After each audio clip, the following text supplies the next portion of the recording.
Olá, você que nos acompanha aqui pela TV Câmara, começa agora o Câmara na Comunidade. Aqui você conhece iniciativas que estão na cidade que talvez você nunca tenha ouvido falar. Hoje nós vamos conversar sobre o Banco de Leite Humano e sobre doação de leite. E para isso eu converso com a Priscila Celina Bonomo Teodoro, que é gerente do Banco de Leite e enfermeira, e com a Samantha Volpe, que é coordenadora da Sala de Coleta de Leite Humano do HB e especialista em amamentação. Então, a gente começa falando aqui com você, Priscila, o que é o banco de leite, como é que as pessoas fazem para doar leite? Isso. O Banco de Leite Humano, ele é um serviço aberto à comunidade no geral. Tá? O Banco de Leite, ele atende também as mães com dificuldade na amamentação, porque para o banco ter uma possível doadora, nós precisamos resolver as dificuldades dessa mãe, ela amamentar tranquilamente o seu bebê, né, e ter um excedente para essa doação. Sim. A mãe, que pode ser uma potencial doadora de leite, ela precisa estar amamentando o seu bebê, ou então estar fazendo a extração do leite para o seu bebê e ter um excedente.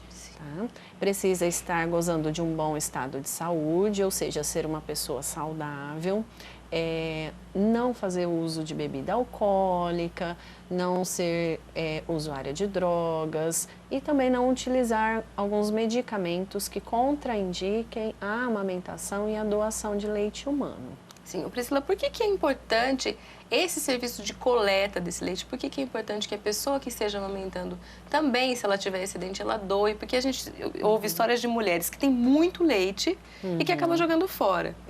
Então, assim, por que é importante que esse leite excedente chegue até vocês? O leite excedente, ele é muito importante porque leite humano não se compra. Leite humano, ele tem uma composição única, que outros leites, no caso de bebês que têm indicação, não podem estar utilizando. Então, ele é imprescindível para bebês que estão internados em UTI neonatal do município. São bebês baixo peso extremo, são bebês que nasceram prematuros, com dificuldade de sucção, ou seja, que estão hospitalizados. Então, esse leite é direcionado para esses bebês que muitas vezes estão em risco de morte. Sim, então esse leite é captado ali no banco de leite e é distribuído então para os outros hospitais. Isso. Antes de chegar nos hospitais, Priscila, qual que é o processo? Eu tiro o leite, eu mando para lá. Como que funciona a doação? A doação, para ser doadora, a mãe precisa fazer um cadastro. Tá?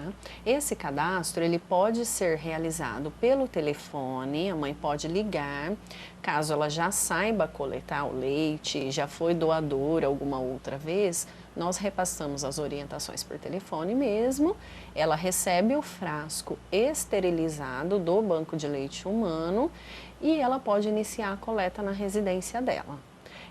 O cadastro também pode ser feito pessoalmente ou em qualquer local que ela vê a nossa unidade móvel do banco de leite. Tá? Aí a mãe que não souber coletar, necessariamente ela precisa passar por pelo menos um único atendimento no banco de leite para receber as orientações adequadas. Tá. E aí esse leite vai até vocês? Ele é pasteurizado? Como que funciona o processo? Isso, aí ela leva o frasco para a residência dela, fica com esse frasco por uma semana e vai coletando esse leite.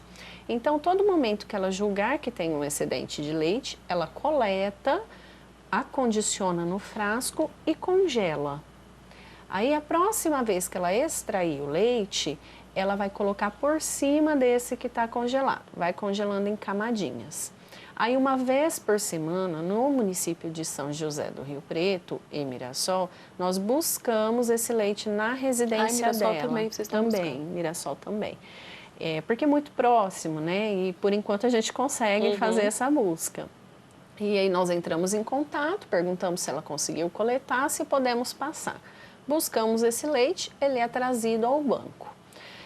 Ele passa por um processo chamado pasteurização, que na verdade é um tratamento térmico que esse leite sofre e durante esse processo de pasteurização ele passa por todo um controle de qualidade. O leite passando por tudo isso, passou pelo controle de qualidade, ele está apto a ser encaminhado para os hospitais, para os bebês que necessitam. né? Então, é mais ou menos esse o processo de uma forma simplificada. Aí, agora que você falou do hospital, eu vou conversar com a Samantha, que já está lá dentro do hospital, né? Samantha, vocês recebem esse leite do banco de leite e qual outro trabalho que vocês realizam lá dentro do hospital? Sim, hoje o HCM tem uma UTI neonatal grande. A gente tem 45 leitos de UTI neonatal de bebês que precisam de leite materno.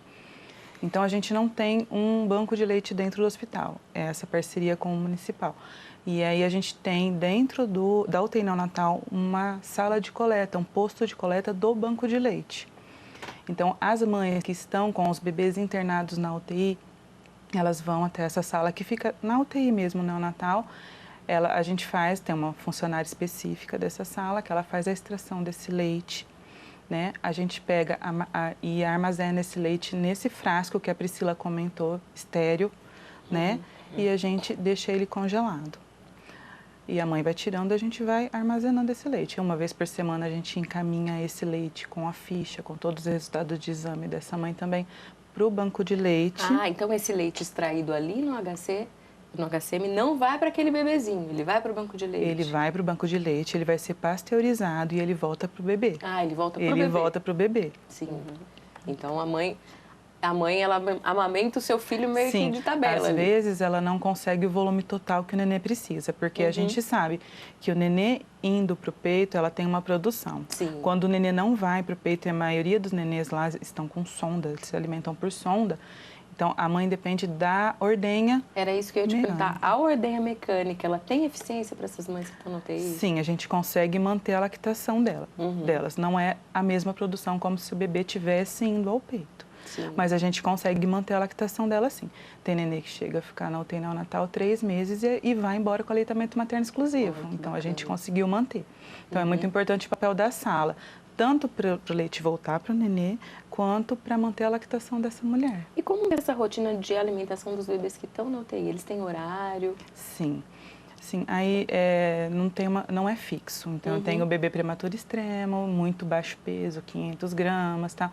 Então, depende muito do bebê, é muito particular. Então, tem nenê que a gente alimenta de 3 em 3 horas, tem bebê que a gente alimenta de 2 em 2 horas, por sondinha, né? Tem nenê que faz uma alimentação mista, ele vai para o peito, mas ainda depende da sonda. Então vocês também colocam esses nenês para mamar? Sim, a gente coloca. O nenê que já tem, né, que já está estável, que já tem peso, e ele vai para o peito. Tá. A gente está falando aqui, a gente está citando o caso de um hospital, mas para quantos hospitais que vocês enviam esse leite, Priscila? O leite, ele é enviado para os 4 hospitais do município, independente se o hospital for particular ou não. Porque o banco de leite humano, ele é um único, ele é do SUS, né? E conforme rege a nossa Constituição, o SUS é um direito de todos e um dever do Estado. Então, ele vai para os 4 hospitais do município. Tá, e atualmente, quantos litros vocês mandam para esses hospitais? O ideal seria conseguirmos em torno de 200 litros a 220 para atender toda a necessidade mensal e não ficar nenhum bebê sem. Mas, assim, é muito sazonal. Nós conseguimos uma média mensal de 120, 130 litros. Fica muito abaixo do que vocês precisam, né? Então, nós temos um déficit de leite humano. É muito raro um mês que nós conseguimos atender todos os bebês. Vocês têm uma quantidade de doadoras que são constantes ou não? A quantidade de doadoras, ela varia diariamente, porque muitas entram para doar, outras já doaram por um tempo e saem. Algumas, às vezes, se comovem com campanhas, se cadastram, doam uma única vez, acaba saindo. Então, assim, o importante é que essa mãe se fidelize com relação à doação de leite e consiga aí permanecer até que ela tenha o excedente. Sim. Geralmente, em torno de 220, 230 doadoras mês, a média. Sim, mas para uma cidade tão grande, né? Talvez... Ainda mais que os hospitais atendem toda a região. Os bebês da região nascem em São José do Rio Preto. Então agora, Priscila e Samantha, a gente vai conhecer a Daniela. A Daniela hoje é uma das principais doadoras ali do banco de leite. A gente vai conversar com ela sobre essa experiência. A Daniela doa o seu leite materno desde que o filho mais novo nasceu há mais de um ano. Você confere agora o depoimento dela. No dia que eu fui fazer o teste do pezinho, a van móvel do banco estava lá. E a Fabrícia foi fazer a divulgação do banco, falar da doação e falou se quisesse alguém tiver atendimento, poderia estar indo lá. Aí a hora que eu saí, eu resolvi passar lá, já estava com o peito cheio, ela já colheu, já tirou bastante e aí ela me instruiu como esterilizar, como tá tirando em casa, já pegou os meus documentos, os meus exames e depois que ela pegou tudo, ela falou que semana que vem, se eu tirasse, elas já estariam passando em casa para pegar o pote com o leite que eu tirei. E aí, logo depois, na semana seguinte, já consegui tirar e elas foram. A gente precisa da ajuda da família, porque tem o bebê pequeno, você precisa esterilizar tudo. Então, assim, a minha mãe, meu marido sempre acabou me ajudando, né? No esterilizar, de pôr água para ferver, ou tá, às vezes, com as crianças quando eu tô tirando, né? Mas foi fácil, assim. No começo, assim, quando eu ia tirar, eu conseguia encher uma mamadeirinha de 150 ml, assim, em 5 minutos. Eu tirava e enchia. Aí agora, com a produção de leite caiu, que ele já tá maior, eu demoro uns 10 a 15 minutos para conseguir estar enchendo esses 150 ml, né? Então demora um pouquinho mais. Tem semanas que eu consigo tirar até 2 vezes na semana. Porque aí quando eu pego pra tirar, eu já tiro 150, sabe? Então eu procuro deixar um dia que o peito tá bem cheio, né? Mas normalmente 150 no mínimo eu mando, né? Eu tento tirar pelo menos uma vez pra não deixar 100. Ou quando eu consigo, eu tiro 2 vezes. Mas no começo eu mandava bastante. É muito emocionante, assim, porque eu sempre tive muito medo de sair do hospital e meus filhos terem que ficar lá. Então eu me coloco no lugar dessas mãezinhas que estão com os bebês lá. Meu sonho sempre foi amamentar. E eu imagino, assim, como é difícil para elas terem o peito cheio de leite e não poder dar para esses bebês que tanto precisa, todos precisam, mas esses principalmente, né, pelo fato da debilidade deles, né, da situação que eles estão. Então, assim, é muito gratificante poder ajudar essas mães, esses bebês, sabe? É muito bom com algo que é tão simples, sabe? Se produz, não há valor que pague, sabe? É muito bom.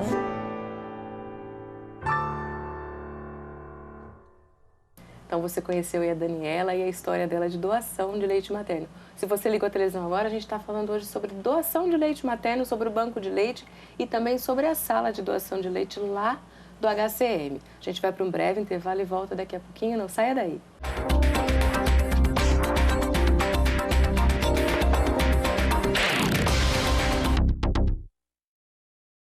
Alimentos mal higienizados podem estar contaminados por uma bactéria forte chamada salmonela. A salmonela provoca infecção intestinal que precisa ser tratada. Ela também pode entrar pela corrente sanguínea, atingindo outros órgãos e até levando à morte. Sua transmissão acontece por meio de alimentos ou água contaminados por fezes de animais. Galinhas, porcos, répteis, anfíbios, vacas e até cães e gatos podem oferecer riscos. Alimentos que sejam derivados destes animais ou possam ter tido contato com as fezes deles, mesmo que pelas partículas do ar, são considerados vias de transmissão. Os sintomas costumam surgir entre 8 e 48 horas depois de ingerir o alimento contaminado e parecem muito com sintomas de doenças gastrointestinais. São eles: diarreia forte, vômitos, febre acima de 38 graus, sangue nas fezes, dor abdominal, mal-estar geral, cansaço, perda de apetite e calafrios. A infecção causada pela salmonela é mais grave em crianças, idosos e gestantes. Após os primeiros sinais da doença, procure uma unidade de saúde imediatamente. Para evitar a contaminação, siga estas dicas simples. Lave sempre as mãos antes, durante e depois de manipular ou consumir alimentos. Lave bem os alimentos antes de consumir, especialmente as frutas e verduras. A carne deve ser bem passada e os ovos devem ser bem cozidos. Hábitos simples de higiene podem salvar a vida da sua família. Em caso de dúvidas, acesse o Portal da Saúde.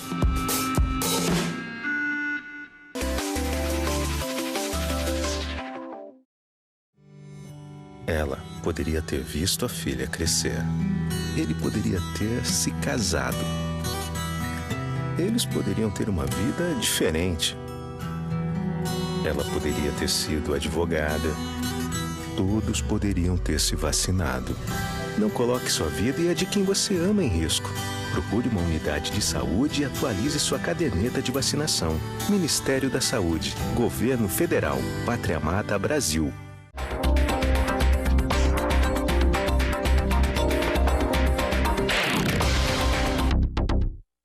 Olá, nós estamos de volta com o programa Câmara na Comunidade. Hoje a gente está falando sobre um assunto super importante que é a doação de leite humano.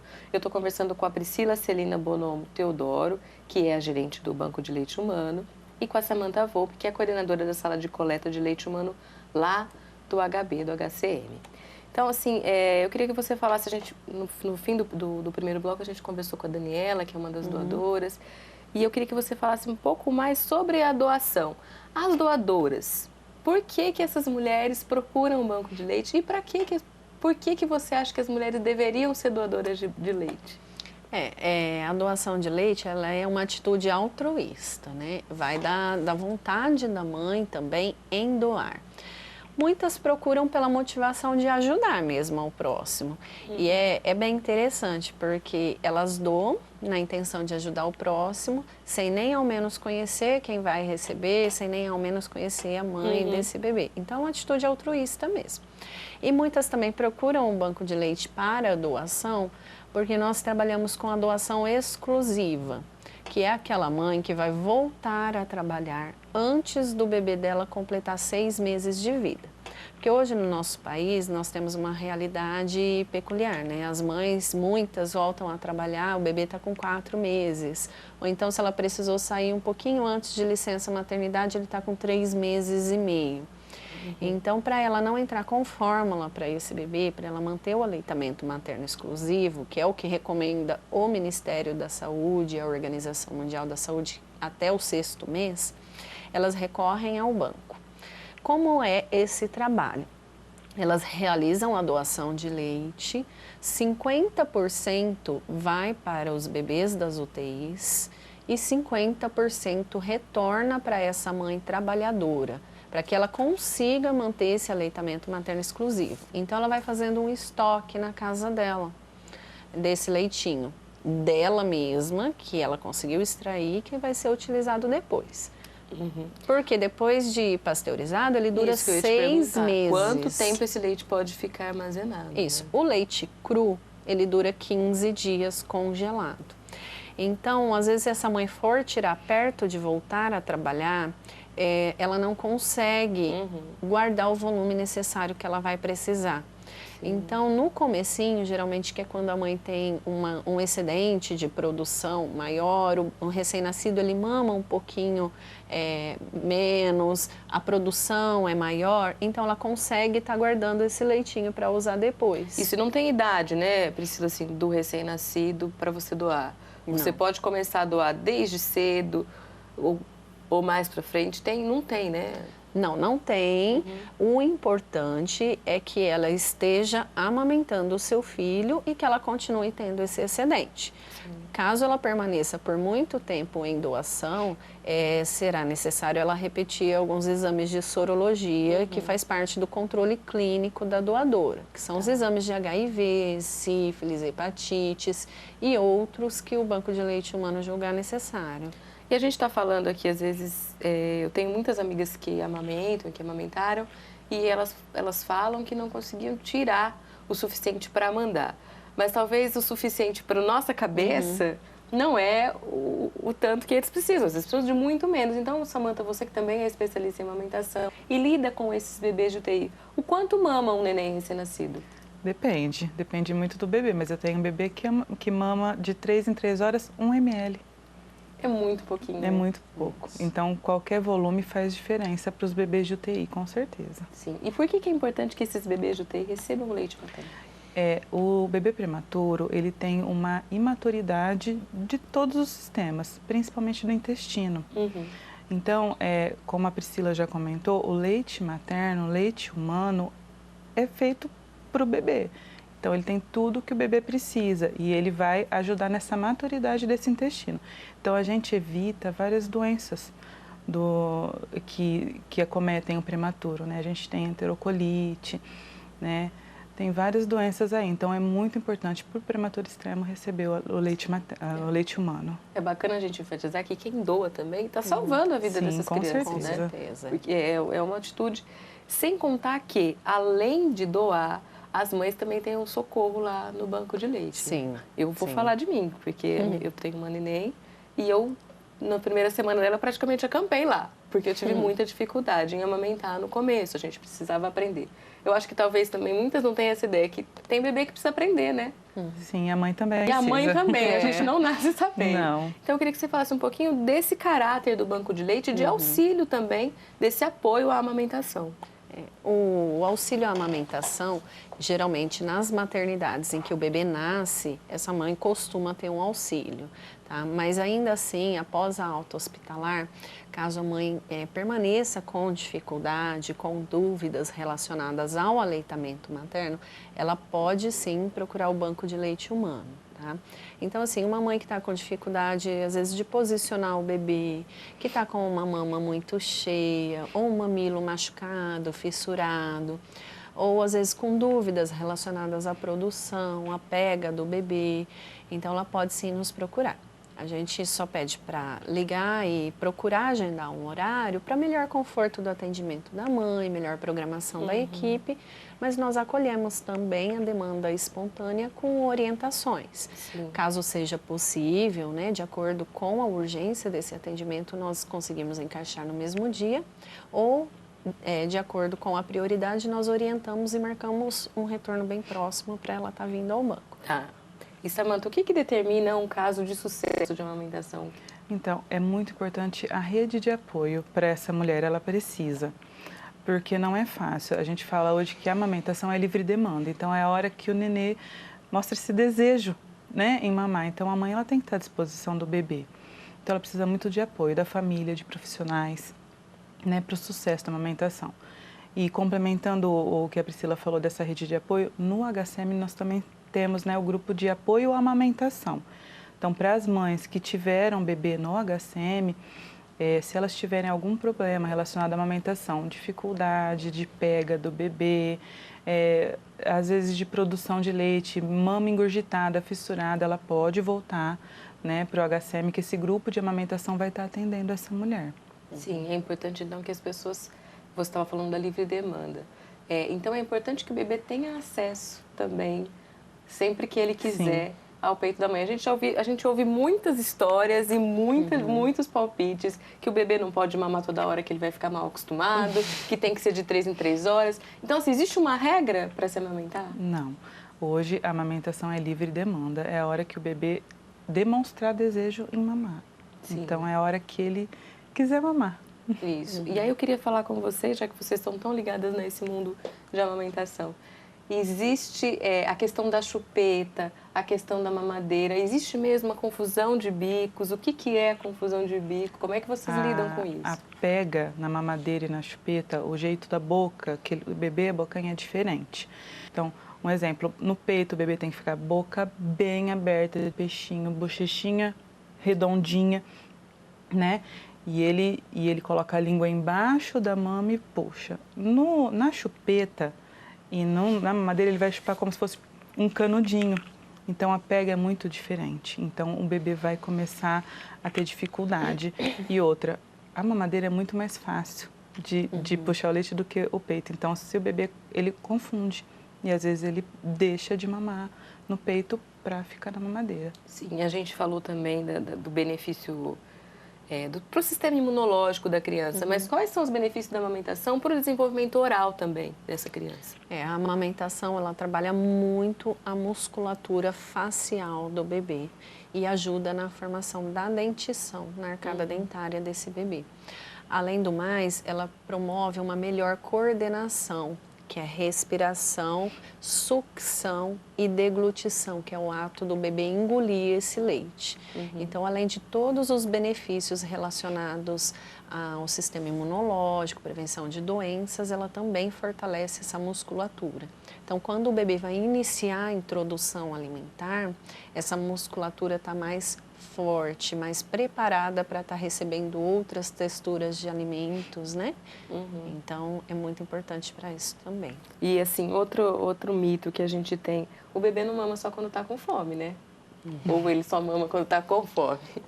Como que é o que dizem de sucção não nutritiva, né? Como que funciona? O bebê tem a parte de vínculo também, ele quer ficar com a mãe, ele quer ficar perto, ele quer sentir o cheiro, ele quer sentir o coração da mãe batendo, que é o contato que ele tem com ela. Então, ele quer esse aconchego da mãe, né? Então, a gente tem que promover isso, esse vínculo. É aí que o bebê vai desenvolver todas as funções dele, né? Então, é muito importante. Porque, às vezes, os mais antigos falam, essa criança está chorando de fome. Eu ouvi muito isso. Essa criança está chorando de fome.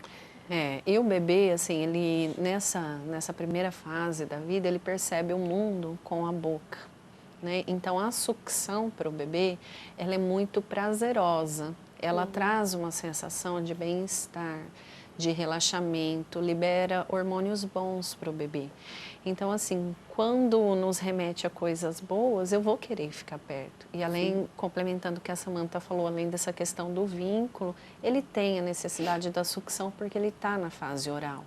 E essa necessidade da sucção começa a desaparecer aí por volta dos 2 aninhos, que aí ele entra em outra fase, que é a fase anal, que é controle de esfíncteres para fazer xixi, fazer cocô e tudo mais. Então, assim, não vai ao peito só pela necessidade de nutrição, mas sim também por essa questão do vínculo e a necessidade da sucção também não nutritiva. Então, se o bebê está mamando toda hora, não quer dizer também que você não tenha o leite suficiente, né? Não. O que a mãe precisa sempre observar, que nós orientamos no banco de leite, é se no momento que o bebê vai para a mama, se realmente ele está fazendo a extração do leite.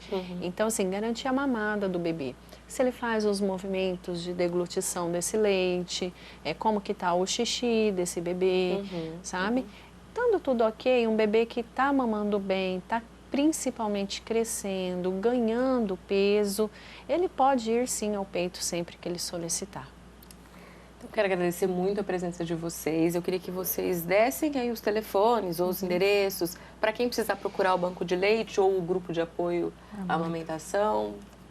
Vamos lá. Bom, o Banco de Leite Humano ele fica localizado na Avenida dos Estudantes, número 1886, Jardim Aeroporto, em São José do Rio Preto. Sim. E o telefone para contato é o 3214-3422. Tá joia. E, Samantha, quem quiser procurar vocês lá? Pode entrar em contato pelo telefone, né? 3201-5000, pedir para transferir para o ramal da amamentação, ou pode estar indo no hospital mesmo, né? Pode chegar lá, falar com a secretária que quer atendimento do grupo de amamentação, que essa pessoa vai ser encaminhada junto com o bebê. A amamentação também precisa de informação, né, Sim, gente? com certeza. Senão... E apoio, né? Sim. Até o slogan da campanha da Semana do Aleitamento e do Agosto Dourado é o empoderamento dos pais e da sociedade. Porque essa família, essa mãe, esse pai que estão construindo aí a relação de parentalidade, eles precisam de apoio e